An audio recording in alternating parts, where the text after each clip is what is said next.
ravi d'accueillir pour ce webinaire que nous avons intitulé Enjeux de la structuration en consortium. Alors, d'une part, Nancy Kentish-Barnes, qui est sociologue et chargée de recherche à la PHP à Paris, et qui va donc nous parler d'un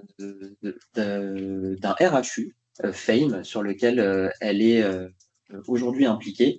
Et puis, Nathalie Thi, qui est professeure des universités de santé publique au CHRU de Nancy, et qui, elle, va nous parler dans un deuxième temps de son projet Prêve HPV. On trouvait que leurs interventions étaient très complémentaires, puisque le projet de Nancy est encore dans les premières phases de son développement, tandis que le projet de Nathalie est terminé et que du coup on est dans une phase là de valorisation plutôt des derniers travaux.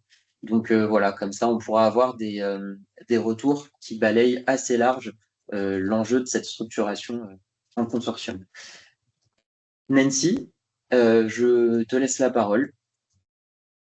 Très bien, merci beaucoup. Vous m'entendez bien? Très bien. Ok, super. Bonjour à toutes et à tous. Merci de m'avoir proposé de participer à ce webinaire.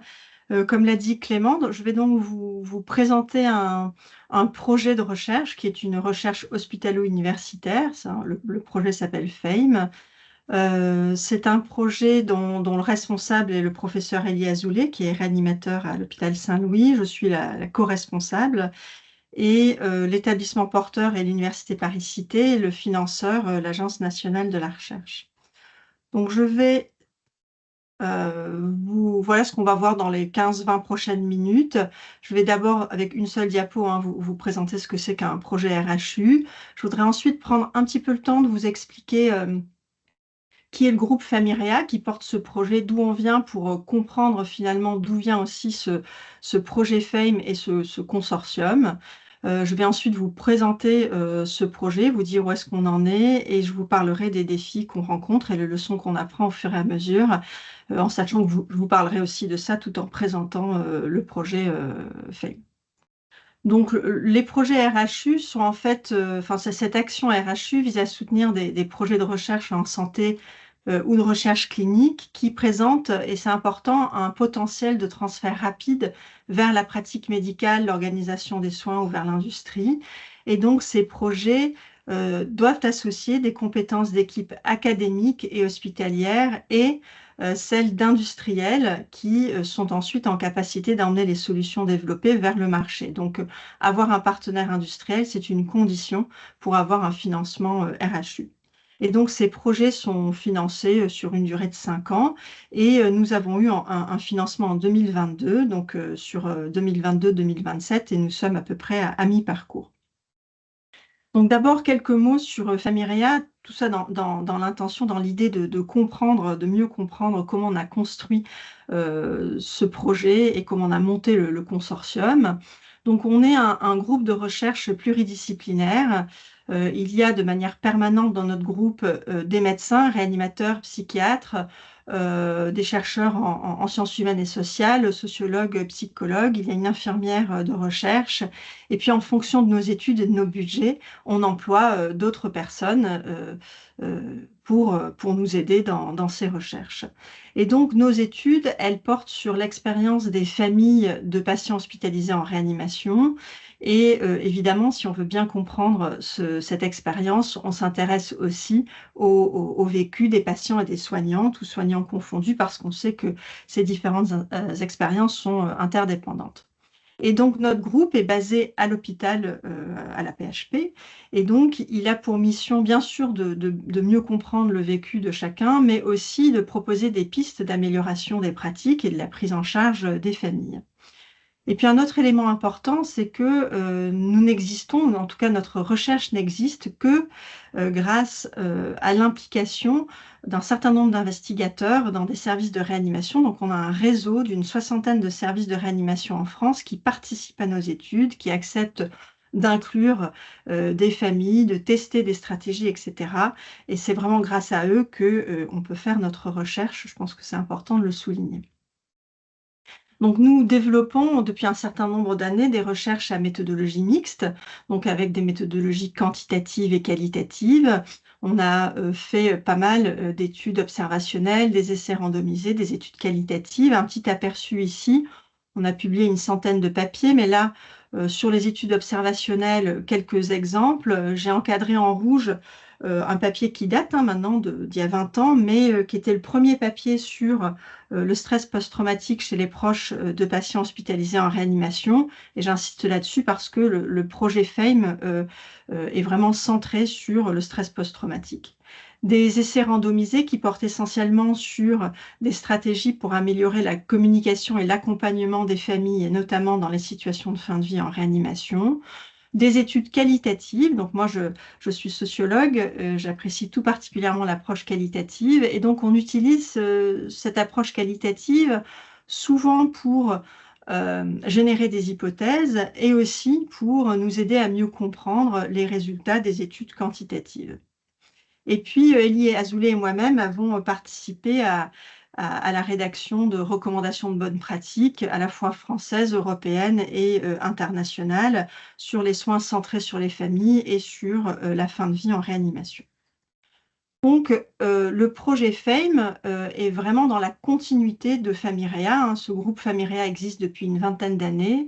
Et notre volonté, c'était de continuer à renforcer l'interdisciplinarité.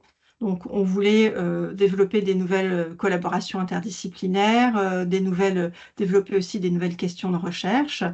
On voulait continuer à faire de la recherche, bien sûr, et puis l'étendre à de nouveaux domaines et de nouvelles compétences, comme on va le voir, la génétique, l'intelligence artificielle.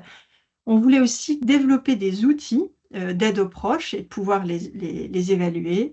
On voulait renforcer notre réseau et travailler avec des nouveaux partenaires, et notamment, c'était intéressant pour nous, un partenaire industriel.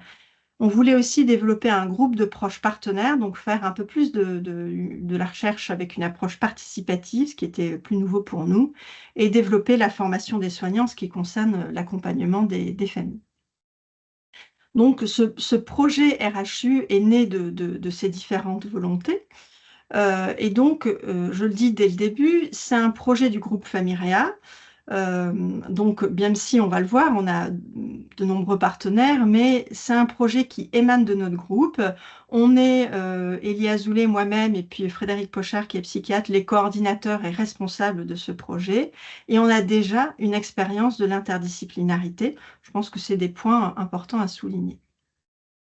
Donc voilà nos 11 partenaires, je passe rapidement, mais vous voyez qu'on a des partenaires académiques, hospitaliers, le CNRS, l'INSERM, le CEA et notre partenaire industriel qui est General Electric. Donc ce projet est parti d'un constat qui est qu'en France, tous les ans, il y a à peu près 500 000 patients qui sont hospitalisés dans des unités de soins intensifs. Ça fait à peu près 1 million de proches. Ces proches, on le sait grâce à de nombreuses études, sont à risque de développer un syndrome post-réanimation, dont un tiers qui présente des symptômes d'un état de stress post-traumatique. Et on sait que ce stress post-traumatique est associé à de l'anxiété, de la dépression, des idées suicidaires, des addictions, un deuil prolongé si le patient décède, et globalement à l'altération de la qualité de vie. Et on sait aussi que ce PTSD induit un excès de coûts directs et indirects. Bref, on s'est dit que c'était un vrai problème de santé publique, de société, que c'était important de le prendre au sérieux et d'essayer de le prévenir. Donc l'objet de la recherche, pour faire vite, c'est de mieux comprendre et de prévenir ce stress post-traumatique chez les proches de patients hospitalisés en réanimation, c'est-à-dire mesurer la prévalence et définir les facteurs de risque en lien avec le séjour en réanimation, mais pas uniquement, de travailler sur la vulnérabilité génétique du PTSD, de développer un algorithme prédictif du PTSD, d'évaluer le coût d'un PTSD et de sa prévention, de développer du matériel info-éducatif innovant pour les familles et évaluer ces outils dans un essai randomisé, de proposer un accompagnement complet sur un site internet dédié, j'en parlerai bien sûr tout à l'heure, et de proposer de la formation aux soignants sous forme de DU et de MOOC. Donc on avait, quand on a pensé ce projet et qu'on a commencé à solliciter les différents partenaires, un objectif clair et partagé par tout le monde, On a essayé de faire un travail de problématisation tous ensemble dès le début.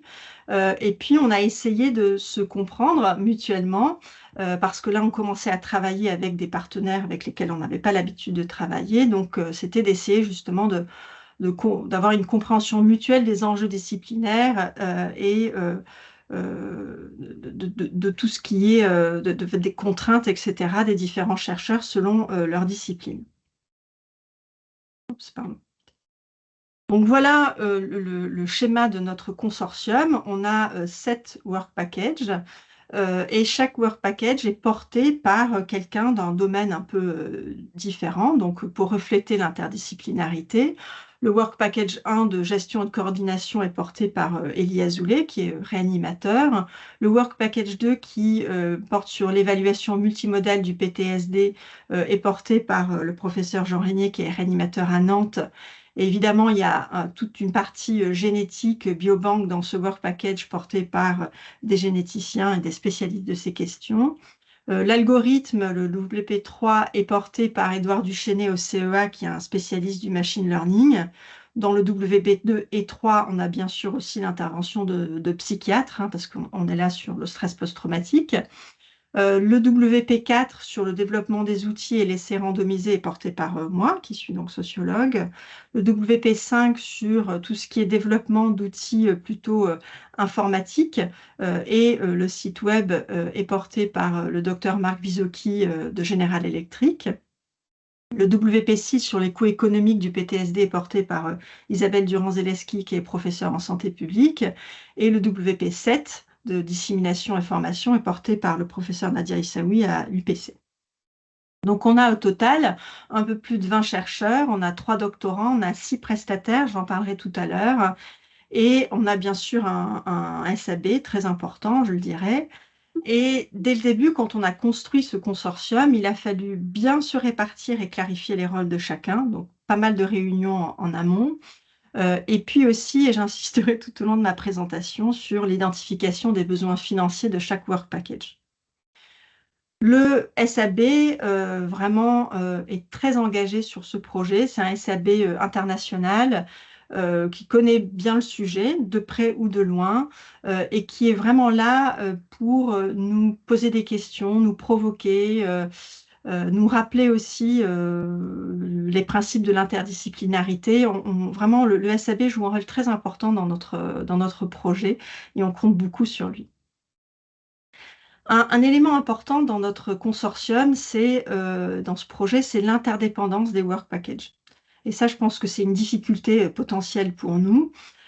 C'est que, alors sur le WP1, j'en parlerai pas, mais dans le WP2, qui comprend donc une étude de cohorte avec 1346 proches inclus, dont 350 qui ont eu un prélèvement sanguin, une très grosse étude qualitative auprès de proches qui présentent des symptômes d'un état de stress post-traumatique.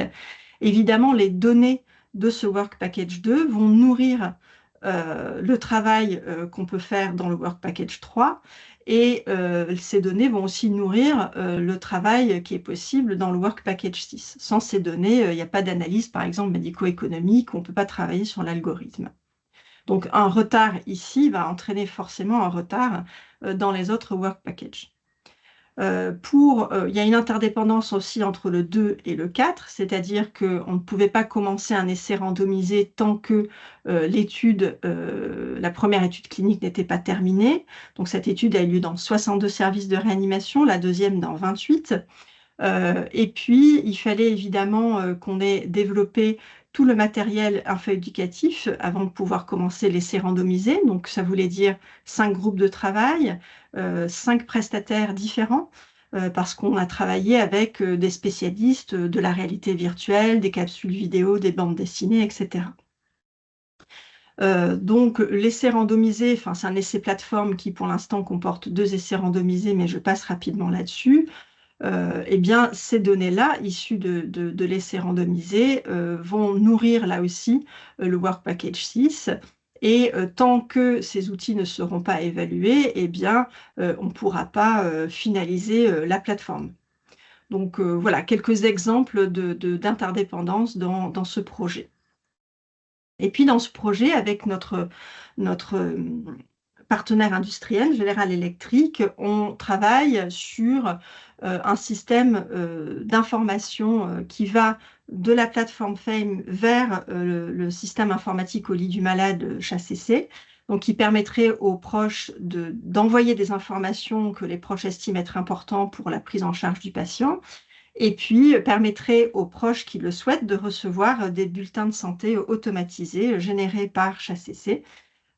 Voilà, mais ça, c'est quelque chose qu'on n'a pas peut-être assez discuté avec les acteurs qui allaient être impliqués au niveau institutionnel, des hôpitaux, l'informatique, le système informatique, etc. Donc, il a fallu, à un moment donné, mobiliser des acteurs qui, finalement, étaient impliqués à la marge du projet, et ce n'était pas forcément leur priorité. Ils n'avaient pas forcément une bonne compréhension de ce projet, et ça a pu poser des difficultés et générer des retards. Donc, in fine, on va avoir un site web qu'on appelle une plateforme sur lequel les proches vont trouver différents outils. Donc, ils vont pouvoir envoyer et recevoir des informations si le patient est encore en réanimation. Ils vont pouvoir utiliser un algorithme de prédiction du PTSD et donc, en fonction du résultat, être orientés si nécessaire. Ils vont pouvoir utiliser le matériel info-éducatif, ils vont bénéficier de consultations en ligne avec psychiatres et psychologues. On est aussi en train de développer un assistant virtuel intelligent, donc, qui sera sur ce site aussi, une ligne d'écoute et des groupes de parole. Alors, où en sommes-nous? Eh bien, sur le Work Package 1, grâce au pôle recherche et innovation de la faculté de santé de l'UPC, eh bien, tout ce qui est contractualisation, accord de consortium, eh bien, ça a été assez facile pour nous, entre guillemets, parce qu'on s'en est remis à des professionnels qui ont très très bien géré tout cet aspect-là du projet. Sur le WP2, eh bien, l'étude clinique est terminée, mais elle a débuté avec 4 mois de retard parce qu'il y a eu beaucoup d'allers-retours avec la CNIL, ce qui a retardé le début théorique de cette étude. Mais les analyses sont en cours, l'approche qualitative est terminée. L'algorithme, il y a différentes versions qui étaient prévues. La première est terminée et publiée, la deuxième est en cours. Sur le WP4, tous les outils info-éducatifs sont terminés et l'essai randomisé est en cours et elle a débuté avec 1 an de retard par rapport à ce qu'on avait prévu initialement. Parce que du coup, il y a eu ce retard de 4 mois, parce qu'il a fallu finir de développer les outils et parce que là aussi, on a eu beaucoup d'allers-retours avec la CNIL, etc. La ligne d'écoute est ouverte et le chatbot est en cours de finalisation. Sur le WP5, eh bien, la plateforme avance. Enfin, voilà, pour le coup, là, on n'a pas de retard sur les différents aspects de ce Work Package 5. Sur l'analyse économique, eh bien, les analyses ont pu commencer parce que le WP2 est terminé. Et puis, on a ouvert notre DU Famiréa à l'Université Paris-Cité en octobre 2024 et le MOOC est en cours de développement. Alors, j'ai parlé de quelques difficultés au fur et à mesure et je vais donc résumer et puis apporter d'autres éléments sur ces difficultés. Une chose dont je n'ai pas parlé, c'est que lorsqu'on a déposé ce projet, qu'on a été financé par l'ANR, on avait beaucoup plus de partenaires industriels ou des startups. Et le rôle de l'ANR, c'est aussi d'évaluer la solidité financière de ces partenaires. Et dans notre cas, ils n'ont retenu qu'un seul partenaire et estimant que les autres n'avaient pas cette solidité financière.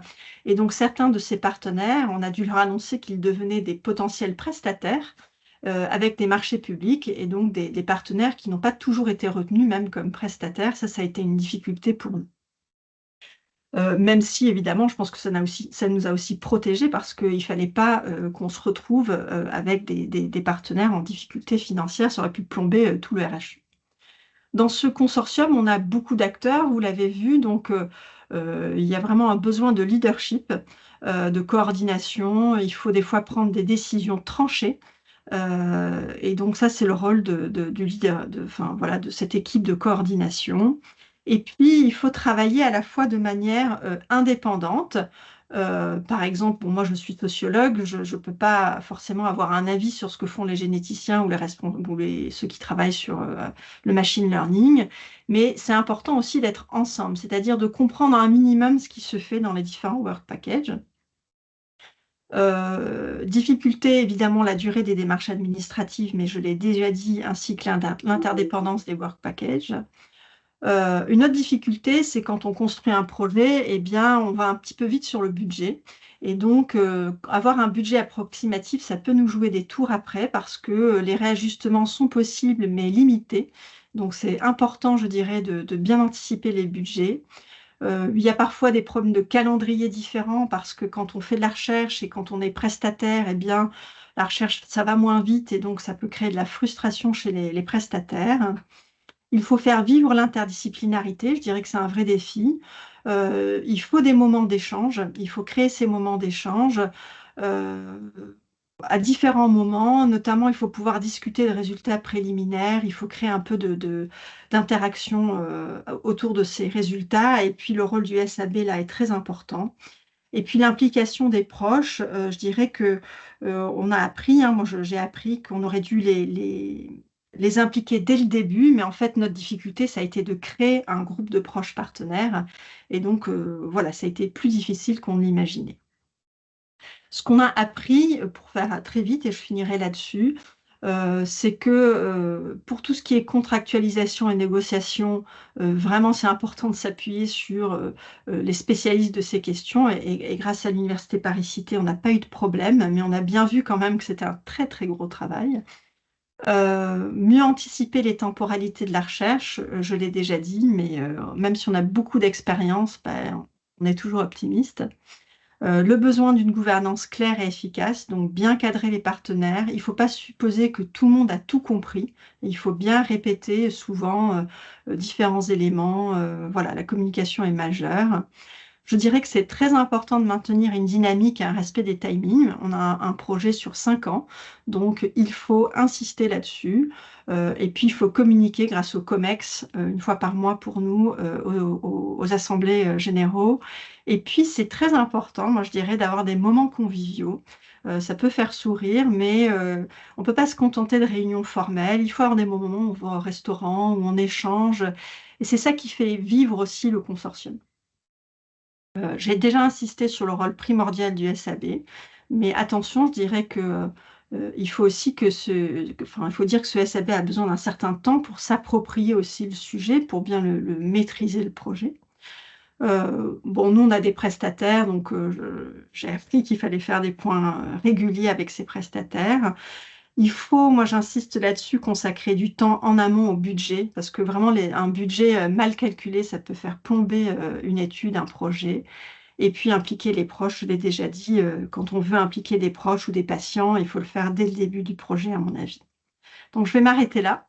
Merci beaucoup pour votre attention. Et puis je sais que les questions seront à la fin, donc n'hésitez pas à faire part, à partager vos questions tout à l'heure.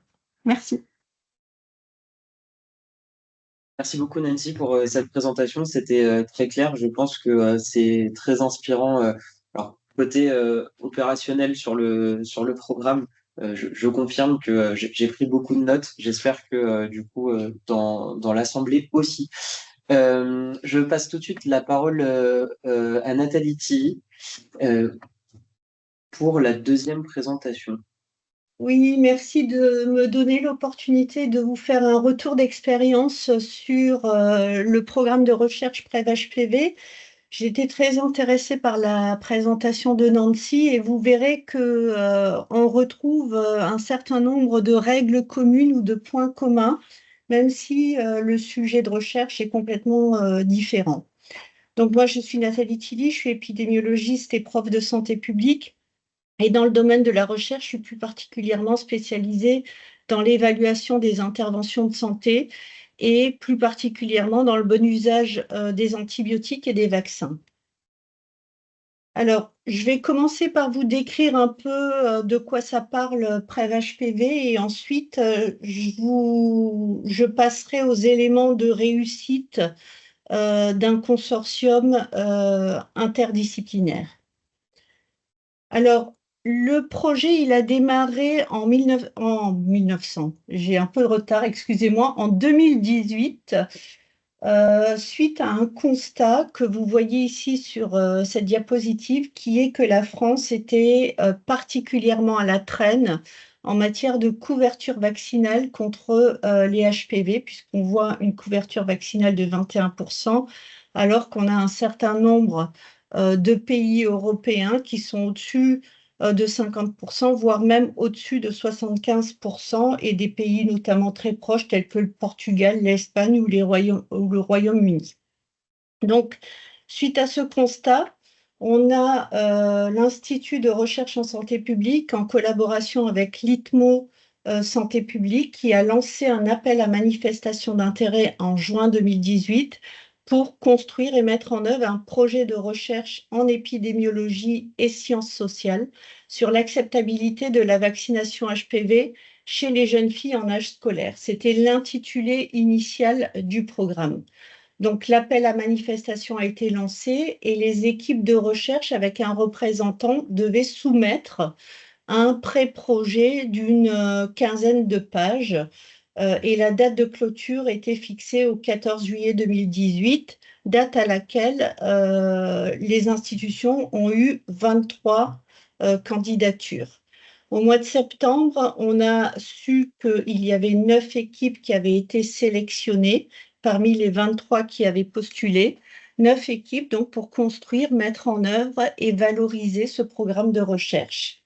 Alors, ils nous ont réunis, en fait, l'IRESP et l'INSERM nous ont réunis à Paris pour nous dire, et vous verrez qu'on vient d'un peu toute la France, pour nous dire, voilà, c'est très bien, bravo, vous avez été retenus, mais maintenant, vous faites table rase de tout ce que vous avez écrit dans le cadre de cet appel à manifestation d'intérêt, et ensemble, vous reconstruisez un nouveau projet qui convient à tout le monde.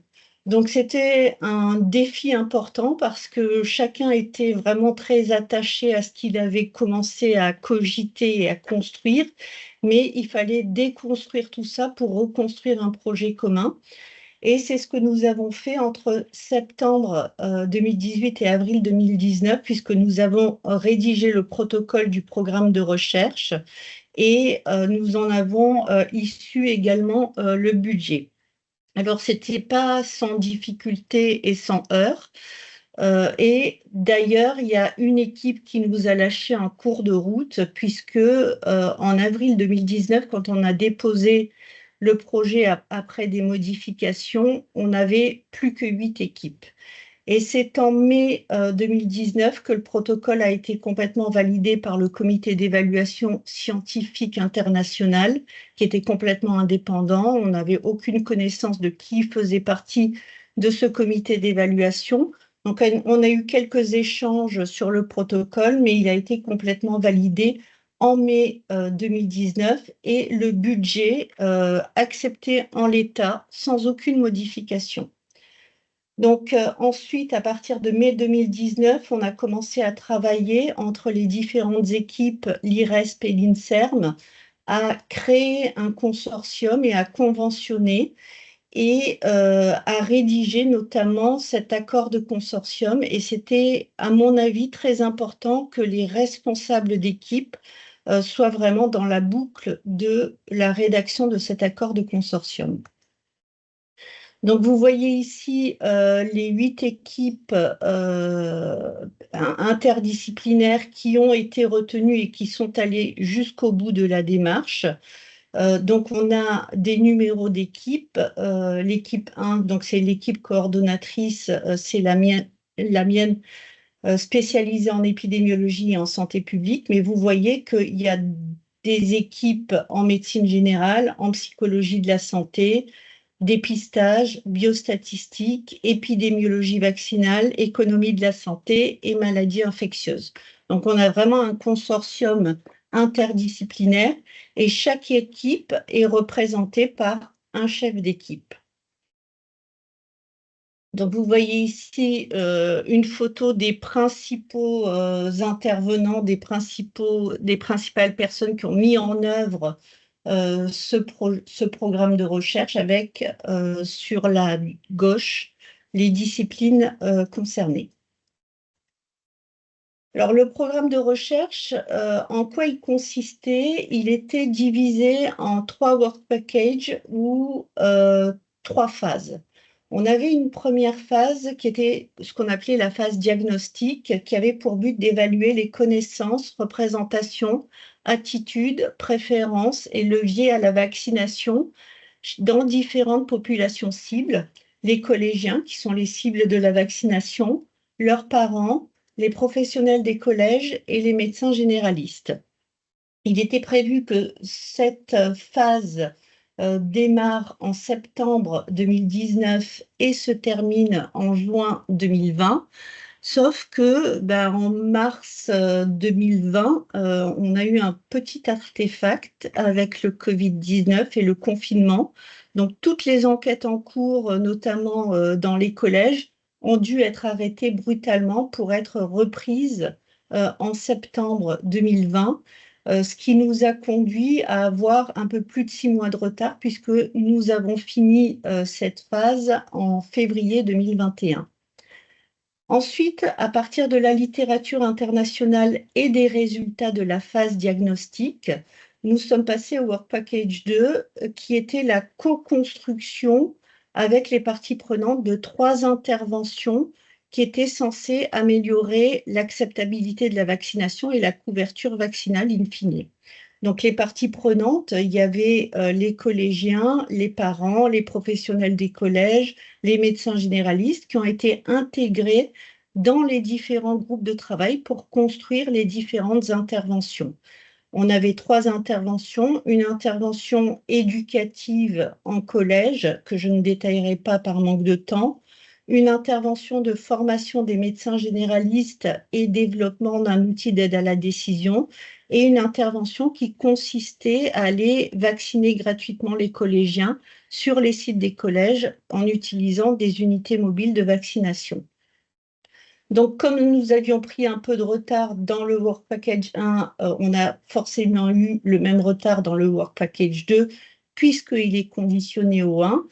Et nous avons démarré les discussions et les groupes de travail en 2019, en décembre 2019, pour les finir en juin 2021. Ensuite, nous avons testé, évalué ces 3 interventions grandeur nature sur le terrain. C'est ce qu'on appelle la phase expérimentale. Nous avons fait un essai contrôlé, randomisé, sous la forme d'un plan factoriel, où il s'agissait de mettre en œuvre les 3 interventions. Alors, il y avait des communes qui avaient, ou des collèges qui avaient une intervention, d'autres 0, d'autres 2, d'autres 3, pour en évaluer à la fois l'efficacité sur la couverture vaccinale, l'efficience, donc le rapport coût-efficacité, et l'implémentation. Nous devions démarrer cette phase en septembre 2021 pour la finir en septembre 2020, pardon, pour la finir en juin 2021.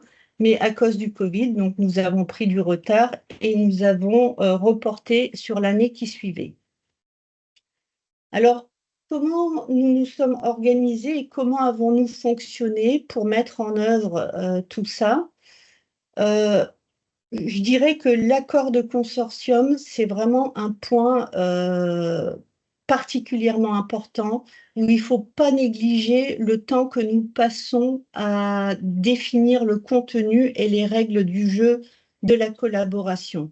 Et d'ailleurs, nous avons travaillé pendant plus de 6 mois à raison de plusieurs rencontres par mois pour rédiger cet accord de consortium avec l'IRESP et l'INSERM qui nous conseillaient et nous orientaient, mais il était important pour moi qu'il y ait les responsables des 9 équipes, puis des 8 équipes, pour bien définir les règles du jeu et pour que chacun soit bien conscient du contenu de ces règles du jeu. L'accord de consortium a notamment pour objet de définir les modalités d'exécution et de financement du projet, la gouvernance, les modalités de collaboration entre les différentes parties, de fixer les règles de propriété des résultats et les modalités et conditions générales d'exploitation des résultats. Et par ailleurs, nous avons eu 2 avenants à cet accord de consortium parce que nous avons prolongé la durée du programme d'1 an à cause du retard pris à cause de l'épidémie de Covid.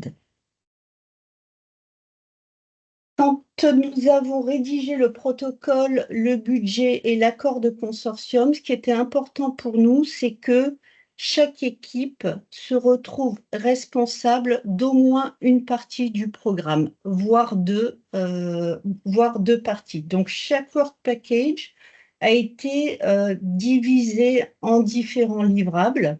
Donc, si je prends par exemple le diagnostic, on avait des entretiens semi-directifs avec les médecins généralistes. On avait une grande enquête quantitative nationale par auto-questionnaire auprès des collégiens, des professionnels de santé et des étudiants en santé, des professionnels des collèges et des étudiants en santé. On avait des focus group avec les parents, les collégiens et des enquêtes de type conjointe auprès des collégiens et des parents. Donc là, pour chacun de ces items, on avait une, voire deux équipes qui prenaient le lead sur la réalisation de cet objectif.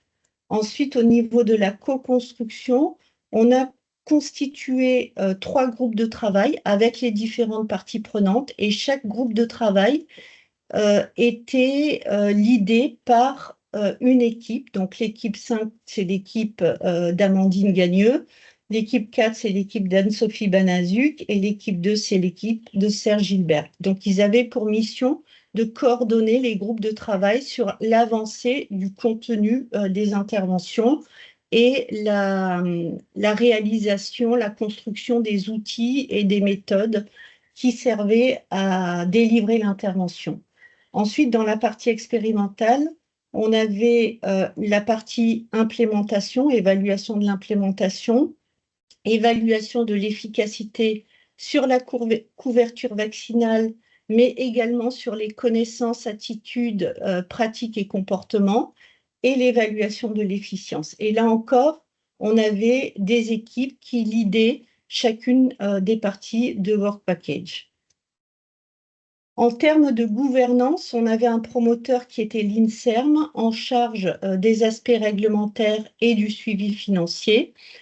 On a également nommé une équipe responsable pour coordonner le tout. Donc, c'est mon équipe qui a été nommée. Donc, j'étais coordonnateur scientifique de l'ensemble du programme. Et en modalité de fonctionnement, nous avions des comités de pilotage qu'on appelait COPIL, qui incluaient tous les représentants de chaque équipe, donc de chacune des 8 équipes. Il y avait le responsable, mais également ses collaborateurs impliqués dans le projet et les personnes qu'il a recrutées pour le projet. Et ce COPIL était en charge de la mise en œuvre et du suivi du programme. Il s'est réuni toutes les 4 à 6 semaines pendant toute la durée du consortium, qui a duré au total 5 ans. Par ailleurs, nous avions un comité de suivi qui incluait les responsables de chacune des 8 équipes et les institutions telles que l'IRES, l'INSERM, la DGSCO, l'INCa, l'ITMO Santé publique et l'ITMO Cancer, ainsi que Santé publique France. Ils étaient là pour nous driver et évaluer l'état d'avancement de notre projet et nous apporter un certain nombre de conseils. Et on s'est réunis une fois par an, au total 5 fois en tout, en incluant le comité de mise en place et le comité de clôture, donc pour faire le point sur l'avancement du programme. En termes de budget, on avait un coût total du programme de 1,8 million d'euros, qui a été estimé, alors de manière assez difficile, je l'avoue, à la finalisation du protocole. Quand nous avions finalisé le protocole, nous avions défini les work packages et les différents volets incluant les work packages. Qui est-ce qui coordonnerait chacun des volets? Et nous avons estimé le coût pour chaque équipe pendant les 4 années à venir et le coût global du projet. Sachant que ces 1,8 million ont été répartis pour chacune des 8 équipes et chaque équipe gérait son propre budget. Le suivi financier était assuré par l'INSERM.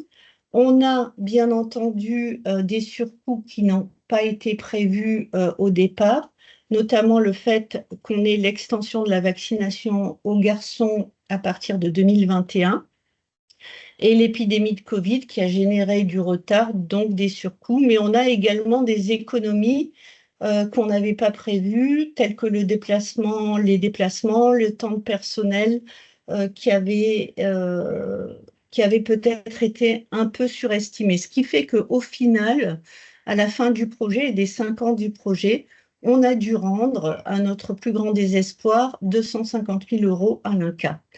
Juste un petit mot pour dire que on a trouvé de manière générale qu'il était extrêmement facile d'obtenir le financement, puisqu'on n'a pas eu à négocier une seule seconde.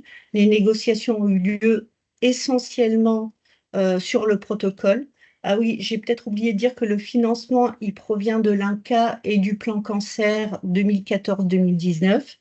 Mais par contre, une difficulté importante à le dépenser à cause des règles budgétaires, des règles financières de nos différentes universités. Pour vous donner un exemple, les médecins généralistes qui ont été inclus dans les projets, on en avait à peu près une soixantaine qui devaient avoir une indemnisation pour le temps passé dans le projet, une indemnisation de 500 €. Sauf que pour obtenir cette indemnisation de 500 €, il fallait remplir une paperasserie abominable qui a fait qu'il n'y a que 2 médecins qui se sont fait indemniser au final. Alors, nous avions bien défini également les règles de publication et ça, je crois que c'est particulièrement important parce que c'est souvent le point délicat et le point pour lequel il peut y avoir des conflits. La règle de base que nous avions fixée dès le départ, c'est qu'on respectait les règles d'autorship de l'ICMGE, et en particulier le fait que ne figurent sur la publication que les gens qui ont réellement travaillé sur le projet. Après, le principe, c'était de se dire, les données de PrèvHPV, elles appartiennent au consortium et donc aux 8 équipes. C'est-à-dire qu'on ne publie pas de manière sauvage à partir des résultats ou des données de l'étude dans son coin sans jamais en informer le COPIL. Chaque projet de publication devait être présenté en COPIL et validé en COPIL. C'est que quand il était validé en COPIL que l'équipe qui le proposait, par exemple, alors c'était souvent les équipes leaders sur chaque item de Work Package, mais il y a une équipe qui propose une publication. Dans ce cas-là, cette équipe va, avec ses ressources en personnel, rédiger l'article.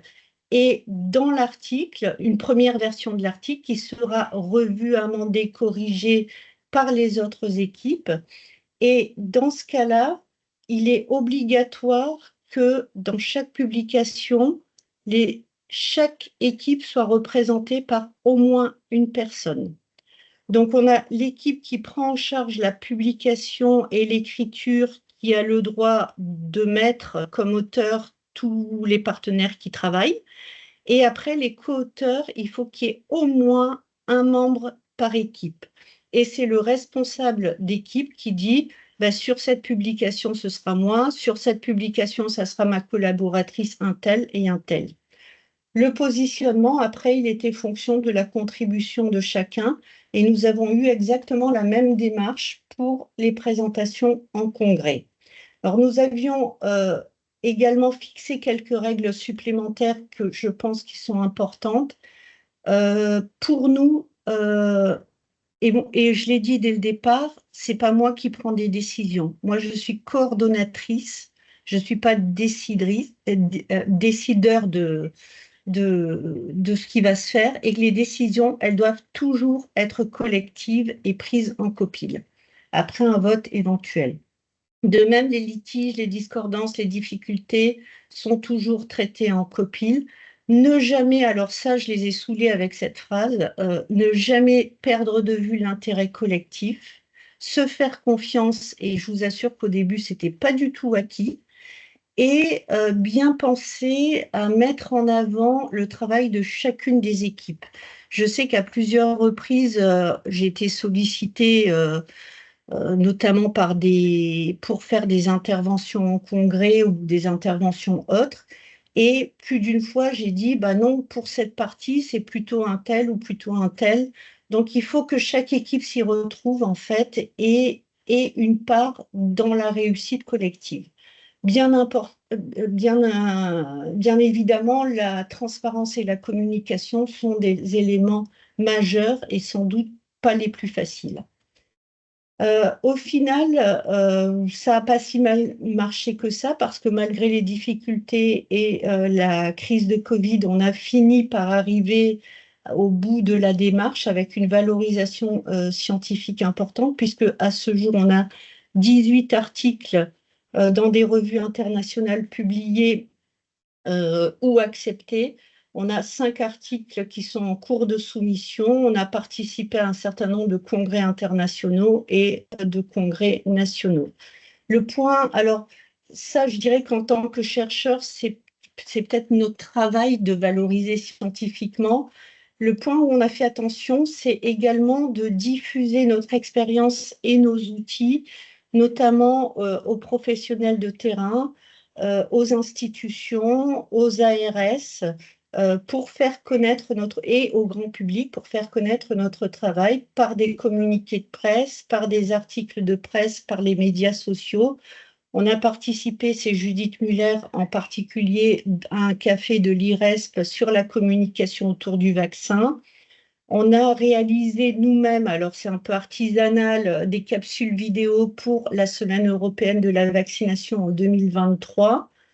On est intervenu dans les grands rendez-vous de l'IRESP. On a monté un séminaire sur la vaccination avec l'INCa à viser des institutions. On a mis en ligne tous les outils et les formations développées, l'information sur différents sites, et on a fini par construire un MOOC avec un professionnel de l'audiovisuel et un MOOC qui est en ligne et accessible à tous. Donc, pour finir avec le bilan, les points positifs, je dirais que le programme de recherche a été mené à son terme. C'est ce qui inquiétait notre comité de suivi, et notamment quand on s'est pris de plein fouet la crise Covid. Et nous avons réussi à valoriser largement nos résultats à destination des différents publics cibles. Nous avons, je dirais, gagné l'enjeu de l'interdisciplinarité, le défi de l'interdisciplinarité. Et moi, je trouve que personnellement, ça a été un enrichissement intellectuel notable pour moi. Et rien que pour ça, je ne regrette pas d'avoir participé à ce projet, même si parfois il y a eu des périodes difficiles. Nous avons eu le soutien de notre financeur, l'INCa, qui a bien voulu prolonger 2 fois notre consortium pour utiliser les ressources. Et bien entendu, on a noué des liens avec d'autres équipes, et d'autres collaborations, des nouvelles collaborations sur d'autres projets sont déjà initiées par des équipes 2 à 2 ou 3 à 3. Les points négatifs, le démarrage a été, je ne vous cacherai pas qu'il a été brutal. Brutal par le fait qu'on nous dise vous oubliez tout et vous construisez un projet commun avec des gens que personne ne connaissait, on ne se connaissait pas. Le milieu scolaire est un milieu complexe, très hiérarchisé, il faut passer toutes les strates de la hiérarchie, mais pour cela, la DGESCO nous a beaucoup aidés. La recherche en santé des populations, alors c'est quelque chose qui est absolument pas connu. On a une réglementation qui est faite pour la recherche clinique où on inclut des individus, alors que là, on inclut des populations. Donc, donner un consentement éclairé signé quand on inclut des individus, c'est facile. Quand on inclut 10 000 élèves dans des collèges, c'est beaucoup plus compliqué. La charge administrative est particulièrement importante et particulièrement lourde. Je ne sais pas comment on se débrouille en France. J'espère que ce n'est pas pareil à l'étranger. Mais honnêtement, elle m'a pris plus de temps que la charge scientifique. Le pilotage administratif et financier par nos universités manque de souplesse, est très rigide. Quand on construit un projet qui va durer 5 ans en 2018, on sait pas, on n'a pas de boule de cristal pour savoir comment ça va se passer, quels sont les artefacts qui vont intervenir. Et je pense qu'on a besoin d'avoir une certaine souplesse à la fois dans l'administratif et le financier. Nous avons beaucoup diffusé auprès des institutions, mais on déplore quand même un faible transfert des connaissances justement entre le milieu de la recherche et le milieu de la décision de politique publique, qui est quand même relativement cloisonné. Alors on peut dire que Prêve HPV a contribué largement, et je pense que c'est le principal contributeur à la décision nationale de vacciner contre HPV en collège, mais on n'a pas eu de retour vers nous des ARS pour savoir s'il y avait des difficultés particulières et pour avoir des conseils sur la mise en place. Et pour finir, les freins idéologiques sur la vaccination, vous les connaissez tous et tous aussi bien que moi. Alors quand je dis ça, en général, on me répond, bah, c'est normal, tu travailles avec l'éducation nationale. Mais en fait, c'est même pas dans l'éducation nationale qu'on a eu les plus grandes difficultés, c'est vraiment dans le milieu de la santé et de la recherche. Donc, alors je sais que la fin de vie, je pense que vous aurez les mêmes défis, si ce n'est pire, puisque c'est un sujet éminemment tabou et je vous souhaite bien du courage pour ça. Donc, voilà juste quelques photos d'un jeu sérieux qu'on a construit pour former les adolescents à la problématique. Et je reste disponible pour vos questions en espérant que je n'ai pas pris trop de temps. Désolée en tous les cas si c'est le cas. Merci beaucoup, Nathalie, pour votre présentation. C'était absolument très éclairant et très en complémentarité avec l'intervention de Nancy. On va quand même prendre le temps de prendre quelques questions. Alors, il y a une partie de l'auditoire en présentiel, une partie à distance, donc je vais essayer de répartir la parole. Bonjour, donc Sarah Carvalho, merci pour vos interventions. Moi, j'ai une question qui vous concerne toutes les deux sur l'implication des citoyens, enfin des proches ou des collégiens et des profs de collège. Parce qu'en fait, est-ce que vous aviez des dispositifs genre tiers-veillance ou autres dans votre consortium pour accompagner vraiment cette recherche participative? Ou est-ce que finalement c'est vous qui avez découvert en marchant, je dirais, comment on fait de la recherche participative dans vos projets? Alors, je dirais que c'est nous qui avons un peu découvert en marchant, en lisant beaucoup aussi, parce que dans d'autres pays, elle est très développée, elle n'est pas très développée chez nous, et en bénéficiant également des conseils judicieux de notre représentant psychologue de la santé, donc Aurélie Gaucher, qui nous a un peu drivé sur la façon de nous comporter et de faire avec les parties prenantes. Oui, et de notre côté, on a vraiment appris en faisant. Hein, j'avais assisté à un séminaire sur les patients experts, mais j'ai pas mal lu aussi sur la question. Mais là, les proches, c'est un peu particulier. C'est pas comme un patient expert. Donc, on a dû être un peu inventif. Je pense qu'on s'est un peu trompé parfois parce que quand on demande à des proches de s'engager, nous, on envisage un engagement sur du moyen terme ou du long terme, alors que pour les proches, ça répond à des problématiques un peu différentes. Peut-être qu'ils ne souhaitent participer que pendant 3 mois, 6 mois, pour différentes raisons, y compris émotionnelles. Donc, voilà, je pense que j'ai encore pas mal à apprendre. Enfin, nous, dans ce travail, dans ce groupe, on a encore pas mal à apprendre, mais c'est déjà riche hein, comme expérience. Et peut-être juste une deuxième question sur la durée. Donc, vous avez toutes les deux eu des projets de 5 ans. Est-ce que pour vous, c'est la bonne durée ou pas? Et qu'est-ce qui se passe après 5 ans donc, pour Nathalie, à l'échelle du consortium? Est-ce que vous continuez à quand même travailler ensemble? Est-ce que ça a structuré quelque chose qui perdure ou pas? Alors, nous, il était censé durer 4 ans. Hein. Notre consortium, à la base, il a été prolongé de 2 fois 6 mois, donc 5 ans. Je dirais que c'était vraiment, on ne pouvait pas faire moins. Surtout avec les contraintes qu'on a eues, on ne pouvait pas faire moins.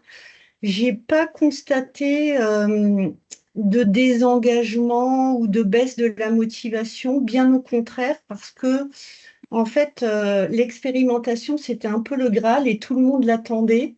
Et donc, plus ça, on se rapprochait, plus les gens étaient motivés. La problématique qu'on a eue, c'est que notre consortium s'est terminé en décembre 2024, donc plus du tout d'argent pour continuer la valorisation. Néanmoins, et on n'a pas tout publié, on n'a pas tout valorisé. Donc on voit qu'on a encore 2 publications qui ont été acceptées la semaine dernière. On en a 5 en cours. Ça veut dire que les frais, bah, c'est notre labo. Euh, Bon, ça c'est l'aspect financier, mais en tous les cas, on continue à échanger entre nous sur les publications et je continue à faire des points publication, alors pas au même rythme qu'avant, hein, c'est pas les copiles d'avant, mais une fois tous les 3 mois, je fais un point d'1 heure et demie avec chaque responsable d'équipe pour savoir qu'est-ce qui est en cours, qu'est-ce qui est à venir et je pense que ça va continuer jusqu'à ce qu'on ait fini complètement la valorisation. Et tout le monde était d'accord pour continuer à discuter jusqu'à la fin. Et pour compléter ce que vous venez de dire, donc nous, on est à la moitié hein, du parcours, donc en théorie, on termine en septembre 2027. Je pense qu'on pourra réussir à finaliser le projet dans les 5 ans. Pour nous, la question, c'est parce que comme dans un RHU, il y a un enjeu de produit final, et donc si on crée cette plateforme, après, il y a comment on va faire vivre cette plateforme sur la durée, les financements, etc. Donc on réfléchit aujourd'hui à demander à l'ANR de prolonger d'1 an le projet. Alors il n'y aura pas de budget supplémentaire, hein, mais pour mieux préparer en fait la suite. On n'est pas sûr encore, on n'en a pas parlé avec eux, mais on n'est pas sûr que ce soit accepté. Donc c'est plus un enjeu pour la suite pour nous. Mais je dirais que pour le projet tel qu'il était conçu et écrit, 5 ans, je pense que c'est suffisant malgré le retard qu'on a pris et que j'ai décrit tout à l'heure sur les essais cliniques. Merci. Merci beaucoup. Est-ce qu'il y a une question dans le chat? N'hésitez pas à lever la main. Normalement, vous pouvez tous ensuite activer vos micros. Peut-être en attendant, moi j'ai une question sur les rôles de vos SAB respectifs, puisque j'ai l'impression qu'ils n'ont pas tout à fait, donc les Scientific Advisory Board n'ont pas tout à fait joué les mêmes rôles. Donc Nancy, si je comprends bien, le SAB continue à suivre le programme là au fur et à mesure. Donc première question, à quelle fréquence et finalement quel est son rôle aujourd'hui? Et du coup, pour Nathalie, donc vous, il y a eu une évaluation initiale du programme, mais finalement, ensuite, vous les avez jamais revus pendant les 5 ans qu'ont duré le projet. Oui, c'est ça. On les a jamais revus. Alors après, c'est le comité de suivi qui a pris le relais. Mais par contre, je sais que l'IRESP a envoyé notre rapport final avec les publications au comité d'évaluation scientifique. D'accord. Super. Merci. Et pour nous, le SAB, alors initialement au début, on se réunissait 1 fois par an, mais c'était des grosses réunions sur 3 jours en fait, hein. Alors on n'était pas tout le temps avec le SAB, mais et maintenant on se voit plutôt 2 fois par an, et plutôt en distanciel parce que c'est difficile et pas écologique de faire venir du monde de partout. Mais bon, ces réunions en présentiel sont importantes, je dirais quand même. Mais nous, c'est vraiment un suivi scientifique. Donc, sur la première étude ainsi que sur la deuxième, beaucoup de commentaires méthodologiques, de demandes aussi, par exemple, pour laisser randomiser, sans entrer dans les détails, mais le SAB nous a demandé un volet qualitatif supplémentaire. Euh, et donc, on leur doit, entre guillemets, enfin, on prend au sérieux ce qu'ils nous demandent. Et donc, et d'ailleurs, l'ANR demande à chaque fois un compte-rendu de ces réunions et comment on répond aux questions du SAB. Donc, c'est vraiment un suivi scientifique assez poussé pour tout ce qui est méthodologie, réflexion scientifique au sens large, quoi. Merci beaucoup. Peut-être une dernière question, soit dans la salle, soit dans le chat, n'hésitez pas.